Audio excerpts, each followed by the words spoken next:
नमस्कार दोस्तों, स्वागत है आप सभी का हमारे यूट्यूब चैनल इंग्लिश वाला में। इंडियन राइटर्स और पोइट्स की सीरीज़ का ये तीसरा वीडियो है फ्रेंड्स। और हमने कुछ selected and most important writers और पोइट्स को चूज़ किया था।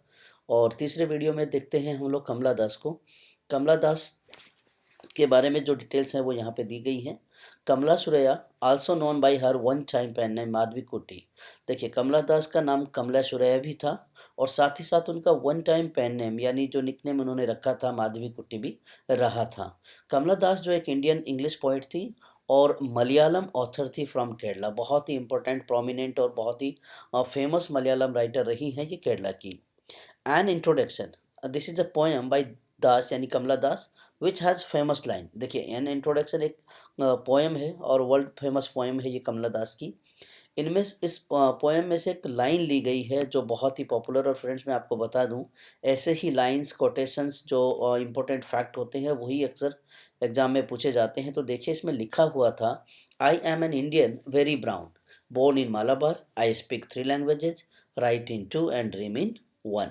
ये इंपॉर्टेंट लाइन जो है फ्रेंड, ये एन इंट्रोडक्शन से ली गई है कमला दास की कंपोजिशन, कमला दास की पोएम से। Her first book of poetry, उनकी पहली जो बुक थी, पोएट्री की बुक थी, it was summer in Calcutta and it was a breath of fresh air in Indian English poetry और literature. At the age of 42 she published a daring autobiography. लगभग 42 साल की उम्र में उन्होंने एक बहुत ही, यूँ कहें कि बहादुरी से भरी, साहसिक अपनी ऑटोबायोग्राफी छपवाई थी। माई स्टोरी इसका टाइटल इन्होंने रखा था, my story. And it was originally written in Malayalam and later it was translated into English and it has 50 chapters. In 2009, The Times called her the mother of modern English Indian poetry. 2009 में the times जो magazine है, times ने कमला सुरैया को या कमला दास को the mother of modern English Indian poetry कहा था। सी adopted इस्लाम इन 1999। शुरू में इनका नाम कमला दास था, कमला सुरैया। जब उन्होंने 1999 में इस्लाम को स्वीकार कर लिया, तब इन्होंने अपना नाम कमला सुरैया रखा था। शी गोट साहित्य Akademi award in 1985 and she founded a political party called लोक सेरा। यहाँ से पूछ लिया जाता है अक्सर कि which political party was founded by Kamala Das और कमला सुरैया। तो वी विल से लोक सेरा और वी विल आंसर लोक सेरा। देखिए, इम्पोर्टेंट वर्क जो है बाकी के इनके अलावा, समर इन कैलकाटा है। It consist of 51 poems and in this poem she compares the sun to a ripe orange. सूरज की तुलना करती है एक पके हुए संतरे से और पोएम का नाम है समर इन कैलकाटा। 51 पोएम्स है इसमें। इसके अलावा है द डिसेंडेंट्स, 1967 की है ये और उसमें 29 पोएम्स हैं। The old playhouse and other poems 1973 में पब्लिश करवाई थी, लगभग 33 पोएम्स हैं। The siren, alphabet of lust, ये नॉवेल था बाय माय ग्रैंडमदर्स हाउस, ये भी एक इन्हीं की कंपोजिशन है कमला दास की। चलिए सेकंड देखते हैं, Jayanta Mahapatra. Jayanta Mahapatra is one of the best Indian English poet. सबसे प्रसिद्ध और सबसे अच्छे माने जाने वाले इंडियन राइटर्स में से जयंत महापात्रा का नाम आता है। देखिए, हाईलाइटेड लाइन जो है वो एग्जाम की दृष्टि से बहुत महत्वपूर्ण है। He is the first Indian to win Sahitya Akademi award for English poetry. यहाँ से डेफिनेटली आपका क्वेश्चन बनता है कि who is the first Indian writer to win Sahitya Akademi award for English poetry. तो definitely he is Jayanta Mahapatra. His poems Indian Summer and Hunger are regarded as classic in modern Indian English literature. In 2009, he got Padma Shri Award, but he returned it as protesting in 2015. 2009 में Padma Shri award मिला था, लेकिन विरोध करते हुए इन्होंने 2015 में उसे सरकार को वापस लौटा दिया था। He has authored 27 books of poems, which 7 are in Oriya and 20 are in English. क्योंकि वो ओडिशा से थे, तो इन्होंने 27 बुक्स लिखी हैं पोएम्स की, जिसमें से 7 जो है वो उड़िया में हैं और 20 जो है वो इंग्लिश में हैं। His first book of poem is Swayamvara and other poems in 1971 it was publish followed by close the sky 10/10। देखिए, पहली बुक जो थी इनकी पोइट्री की, उसका नाम था स्वयंवरा एंड अदर पोएम्स। 1971 में ये पब्लिश हुई थी। उसके बाद एक और बुक पब्लिश होती है, that is close the sky 10/10। Next है for his poem relationship, he was awarded Sahitya Akademi award in 1981। Sahitya Akademi award की हम बात कर रहे थे। He was the first Indian writer to get this award and the book was relationship. The poem was relationship. ये याद रख लेंगे आप। रिलेशनशिप के लिए इन्हें मिला था, अक्सर पूछ लिया जाता है ये भी, और ईयर था वो 1981 का। इंपॉर्टेंट वर्क देखते हैं। पोएट्री, क्लोज द स्काई 10/10 71 का है। स्वयंवरा एंड अदर पोएम्स 71 का है। A father's house 1976, a rain of rites 1976, waiting 1979, the false start 1980 and relationship 1980। Prose में इन्होंने लिखा है the green gardener, short stories है। उसके बाद door of paper, essays and memoirs, ये 2006 में लिखे हैं। तीसरे इंपॉर्टेंट हमारे राइटर हैं अमिताभ घोष। देखिए, he was Bengali author as well as literary critic in the field of English language. He has acknowledged the last influence of Rabindranath Tagore and the Bengali literary tradition in his own writing। Rabindranath Tagore ji का बहुत ज़्यादा प्रभाव था इन पे, साथ ही साथ बंगाली जो literature था इसका भी काफ़ी प्रभाव इनकी रचनाओं में देखने को मिलता है। His first novel is Circle of Region in 1986 and the next novel Shadowlines 1988 are about the seamlessness of geographical boundaries, and much of the plot of Shadowlines hints on the questions of national identity। नाम याद रख लेंगे friends इनके novels का। Actually पहला है तो पहला डेफिनेटली पूछा जाता है। तो his first novel was circle of reason. किसका है ये? अमिताभ घोष जी का है, circle of reason the first novel. आगे देखिए, He wrote he wrote Ibis trilogy, which comprises Sea of Poppies, River of Smoke and Flood of Fire in 2015। देखिए, ibis trilogy क्या है? सिंपली हम यूँ समझेंगे इसको, it is a work of historical fiction by Indian writer Amitabh Ghosh. Amitabh Ghosh ने भारतीय इतिहास के संदर्भ में फिक्शंस लिखे थे, जिसमें 3 जो नॉवेल थे वो इंक्लूडेड थे। पहला था इसमें सी ऑफ पॉपीज, तीसरा था river of smoke and flood of fire. Friends, मैं आपको बता दूं, इस तरह से क्वेश्चन अक्सर पूछ लिए जाते हैं। आपको ये 3 नाम देंगे, एक नाम और देंगे, इसमें से आपको ये पूछा जाएगा which is not the part of Ibis trilogy. तो we have to remember all the 3 names like Sea of Poppies, River of Smoke and Flood of Fire। A work of post-colonial literature, the story is set across the Indian Ocean region during the 1830s। Post colonial system time पे ये लिखी हुई है, Indian ocean reason during the 1830s, 1830 की ये सब बातें हैं। और इबिस ट्रायलॉजी जो है ये अमिताभ घोष से जुड़ा हुआ है, और आपको ये तीनों के तीनों कंपोजिशन जो है वो याद रखनी है। देखिए, आगे देखते हैं। In 2007 he was awarded the Padmashri in 2009। 2009 में इन्हें पद्मश्री अवार्ड दिया गया था। And then he was elected a fellow of the Royal Society of literature.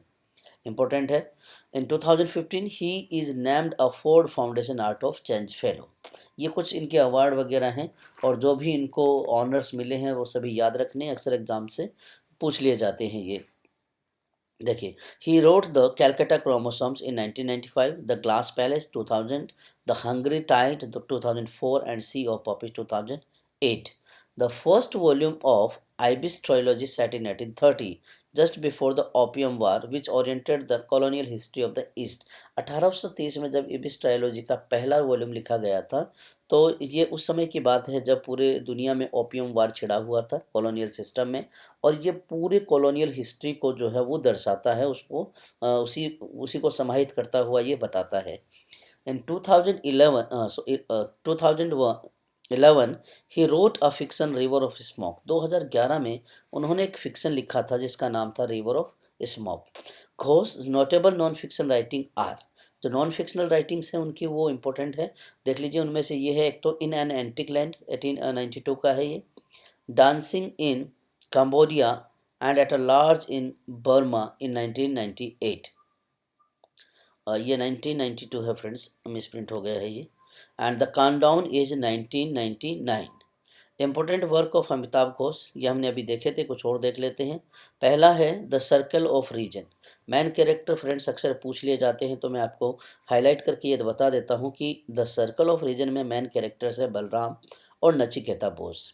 इसके बाद देखिए, द शैडो लाइन है, 1988 का है, गोट साहित्य Akademi award for it. It is in 2 parts, going away and coming home. Protagonist है इसमें त्रिदीप।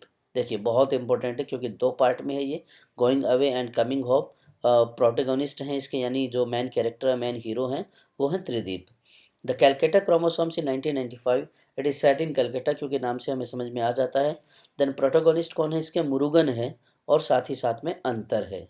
उसके बाद है द ग्लास पैलेस, 2000 में ये पब्लिश हुआ था। प्रोटोगोनिस्ट है इसके राजकुमार।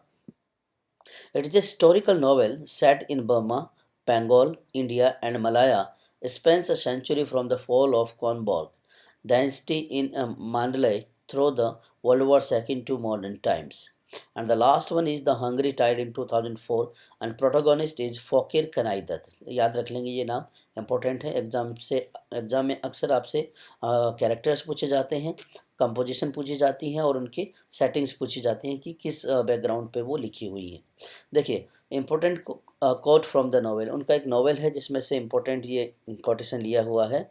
How do you lose a word, does it vanish into your memory like an old toy in cupboard and hidden in the cobwebs and dust waiting to be cleaned out or rediscovered। कहाँ से लिया हुआ friends, ये सीप of Poppy से लिया हुआ है, और जिसके प्रोटेगोनिस्ट हैं दीति। उसके बाद रिवर ऑफ स्मोक 2011 में लिखा था, फ्लड ऑफ फायर 2015 में लिखा था। देखिए नेक्स्ट है हमारी Indian writer Manju Kapoor. Friend बहुत ही लीडिंग और फेमस हैं ये मंजू कपूर भी। देखिए Manju Kapoor is an Indian writer as well as professor of literature in Delhi university. She was born in 1948 in Amritsar. Kapoor graduated from the Miranda House University College for Women.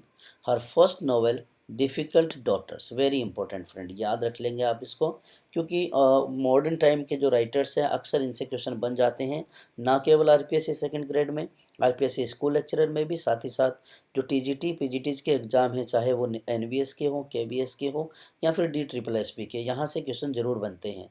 तो difficult daughter जो है इन्होंने novel लिखा था, बहुत popular हुआ, और उसके लिए उन्हें the Commonwealth prize for first novel, ये इसके लिए कॉमनवेल्थ प्राइज़ दिया गया था 1999 में। Then it went on to become a best seller in India, United States and England, तीनों जगह, तीनों देशों में, चाहे भारत हो, चाहे अमेरिका हो, चाहे इंग्लैंड हो, बेस्ट सेलर इसे माना गया था। इसके अलावा इनके 3 नॉवेल और हैं। अ मैरिड वुमेन 2003 में लिखा है, होम 2006 एंड इमिग्रेंट 2008। कस्टडी की हम बात करते हैं फ्रेंड, कस्टडी जो है इनका मोस्ट पॉपुलर नॉवेल है। ये देखिए were successful among readers and critics. Manju Kapoor still lives in Delhi with her husband and she has 3 daughters and 3 grandchildren. Custody की बात करेंगे तो देखिए कस्टडी जो है it rates the story of 2 different women who are mere sufferers of the traditional values in the family. जो परंपराएं होती हैं, जो ट्रेडिशंस होती हैं, उनसे पीड़ित 2 महिलाएं हैं, उनके इर्द गिर्द ये कहानी घूमती है custody. The story revolves around 2 couples. इसके बाद कहानी जो है वो घूमते घूमते कहाँ पहुँचती है, 2 कपल्स की ओर, यानी रमन और शगुन की ओर घूमती है। दोनों के दोनों का तलाक हो जाता है, फाइनली वो फाइट करते हैं अपने बच्चों की कस्टडी लेने के लिए, अपने बच्चों को अपनी तरफ लेने के लिए, और इसीलिए नॉवेल का नाम रखा गया है कस्टडी। इसके बाद देखिए Manju Kapoor investigate the void of present day life through the 4 grown ups character. इसमें क्या होता है, आधुनिक युग में जो वास्तव में चल रहा है, what's going on in the modern time, उन्होंने हाईलाइट किया है। 2 जोड़े हैं, रमन और शगुन का है, अशोक खन्ना और ईशिता का है। डिवोर्स लेते हैं और उसके बाद जो बच्चे होते हैं, जैसे मान लीजिए अर्जुन और रूही है, तो उन बच्चों की कस्टडी लेने के लिए ये क्या करते हैं, लड़ाई करते हैं, और उसी संघर्ष को इन्होंने अपने नॉवल कस्टडी में दिखाया है। लास्ट है हमारे इस वीडियो के और इंडियन राइटर की सीरीज का ये लास्ट राइटर हैं अरुंधति रॉय, आपने नाम जरूर सुना होगा। पूरा नाम है इनका Suzanne Arundhati Roy, born on 24th November 1961, and she is an Indian author best known for her novel the God of small things. 1997 में फ्रेंड्स मैं बता दूं आपको, ये नॉवेल इनका पब्लिश हुआ था और इसे बुकर प्राइज़ से सम्मानित किया गया था 1997 में इन फिक्शंस कैटेगरी। ये याद रख लेंगे आप, बुकर प्राइज़ के लिए इन्हें जाना जाता है, गॉड ऑफ स्मॉल थिंग्स को। She became the best selling book by a non expatriate, यानी प्रवासी जो भारतीय है, किसी भी प्रवासी भारतीय के द्वारा सबसे बेस्ट सेलिंग बुक के लिए गॉड ऑफ स्मॉल थिंग्स को जाना जाता है। She is also a political activist involve in human rights and environmental causes. हाँ, हालांकि कहा जाए तो उन्हें एक राजनीतिक कार्यकर्ता के रूप में भी जाना जाता है जो मानव अधिकार के लिए और पर्यावरण के लिए वो संघर्ष करती हैं। She was the winner of 2024 PEN Pinter prize given by English PEN and she named imprisoned British Egyptian writer and activist Alaa Abd El Fattah as the writer of courage with whom she chose to share the award. देखिए, God of small things को थोड़ा सा discuss करेंगे क्योंकि important है, इसी के लिए इन्हें बुकर प्राइज मिला हुआ है 1997 में। तो Roy began writing her first novel, The God of Small Things, in 1992, completing it in 1996. The book is semi-autobiographical. थोड़ा सा कहा जाए तो इसको ये आत्मकथा के रूप में है। And major part captured her childhood experience in Aymanam. इसके जो अरुंधति राय है उनके बचपन की कुछ कहानियों को इसमें इन्वॉल्व किया गया है। Publication of the God of small things captured catapulted Roy to international fame. ये इसी नॉवेल से इनको पूरे दुनिया में जो है वो प्रसिद्धि मिलती है, जाना जाता है। And then she received 1997 Booker prize for this book in fictions category. ये वही बातें हैं जो हम लोग अभी डिस्कस कर रहे थे, देख चुके हैं इनको। देखिए, इनका दूसरा नॉवेल है मिनिस्ट्री ऑफ आउटमोस्ट हैप्पीनेस, दूसरा नॉवेल है, पहला ये था। In June 2017 this novel was chosen for the Man Booker prize again for 2017। 2017 में फिर से मैन बुकर प्राइज के लिए इसे सेलेक्ट किया गया था and was finalised for the national book critics circle award for fiction in January 2018। Finally 2018 में उन्हें national book critics circle award के लिए सम्मानित किया जाता है। बुक का नाम है the ministry of utmost happiness. तो फ्रेंड्स, ये थे हमारे आईपीएससी जो सेकंड ग्रेड टीचर्स की वैकेंसी है उसके सिलेबस में प्रिस्क्राइब्ड हैं इंडियन राइटर्स और पोएट। ये हमारा तीसरा वीडियो था इस सीरीज़ का, जिसमें हमने अभी तक टोटल 15 इंडियन राइटर्स को और पोएट्स को देखा है, उनकी शॉर्ट बायोग्राफी देखी है और उनसे बनने वाले इंपॉर्टेंट क्वेश्चंस भी देखे हैं। फ्रेंड्स, मैं आपको ये भी बता दूं कि साथ ही साथ ये जो हमने कंटेंट तैयार किया है आरपीएससी स्कूल लेक्चरर के लिए भी बहुत इंपॉर्टेंट है, यूजफुल है।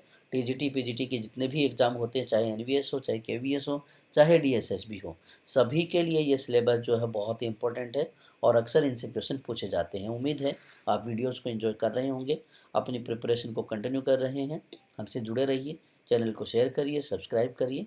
धन्यवाद।